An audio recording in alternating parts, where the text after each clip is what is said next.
Hello everyone. I know it's been a while since I have done a video, but I just moved across country and I've been really busy. Something crossed my mind today, and it seems to be a common theme, amongst many people around me right now.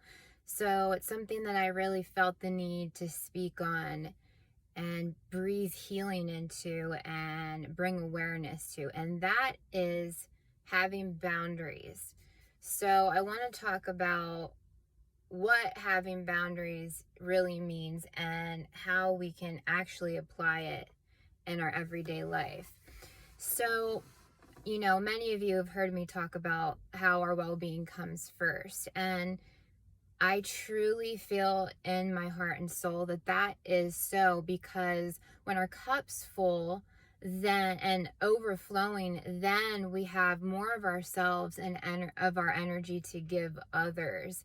And it's coming from a place of light, of well-being, versus if we're giving and our cup is empty or dry or half full, then it's taking away a lot of our well-being and our light and leaving us feeling drained. And I feel that that is really important because it is something that I've had to actively work on in my life, because I am more of a giver, and I feel as if now I'm giving from a place where my cup is runneth over, and the people in my life can feel that. They can feel that it's more pure, it's more full of love, it's more full of life when I am giving of myself, my time, my energy, because I have taken time for my well-being and self-care. So when it comes to boundaries is so vital for maintaining your well-being. So having boundaries means that you're tending to your garden first, and versus going and watering other people's plants, you're tending to your garden first, making sure it's taken care of, making sure your flowers and your plants are watered, they have sun. And you're also putting a fence around your garden so that no one can come in and pull out your flowers or your plants or mess with anything.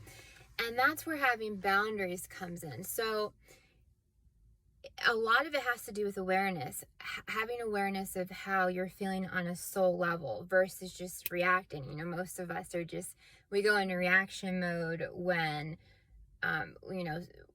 something upsets us, or, we go into reaction mode versus something someone needs of us, or at a time that someone needs from us, versus actually just sitting with ourselves, being present with ourselves and connecting with our soul, then deciding what we want to do versus just immediately reacting and going off of what we think we should do, because the shoulds are not good for our well-being if they're not coming from an authentic place. So what's truly important is realizing, putting our well-being first and making sure our basic needs are met, and making decisions from within versus from our ego, from a reaction mental stance.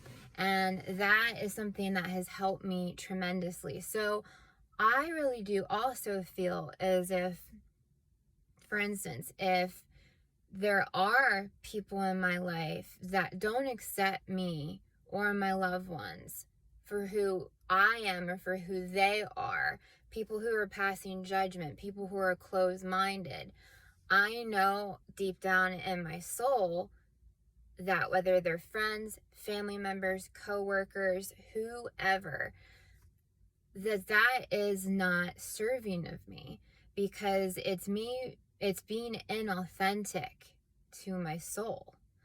And everyone has their own needs and their own ideas of what is authentic and good for them.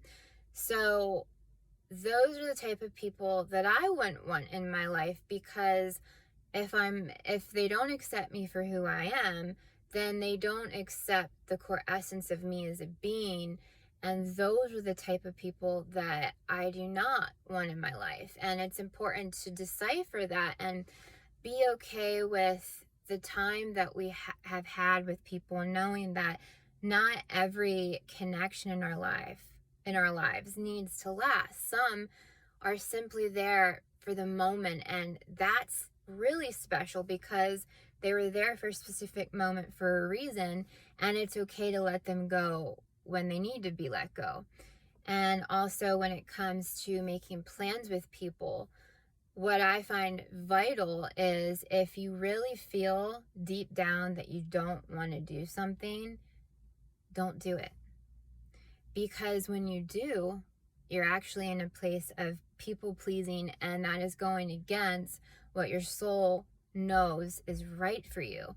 And when we can stand up for what is right for ourselves, and we can live in a place of authenticity, when we're authentic, then we are standing strong and real in ourselves, which makes us feel confident because we know who we are.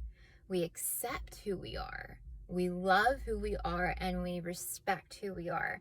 And then others around us will also feel that way, because everything and everyone around us is our mirror. So I think what's also important is really coming from a place of love, coming from a true place of love and compassion for ourselves and for others. And that can really help us with setting boundaries, being okay with saying no, being okay with saying, I don't want to do this, or this person is not good for me, truly not good to be in my life. And knowing that that's okay too, and knowing that that person has served their purpose, and praying for them, sending them love, but knowing that, okay, this is a new chapter in my life, and okay, I don't have to go to this thing if I really don't feel in my soul that it's right, and instead doing something else that is more serving of our time and our well-being. So I hope this has helped you all. And, I think that this is something that may take practice. It's not an overnight thing. I mean, I've been practicing this for years, but the more that we can integrate boundaries into our lives, the more that we can truly live from an authentic place and take care of our well-being. Take care, you all. Have a wonderful day, and I'll talk to you soon.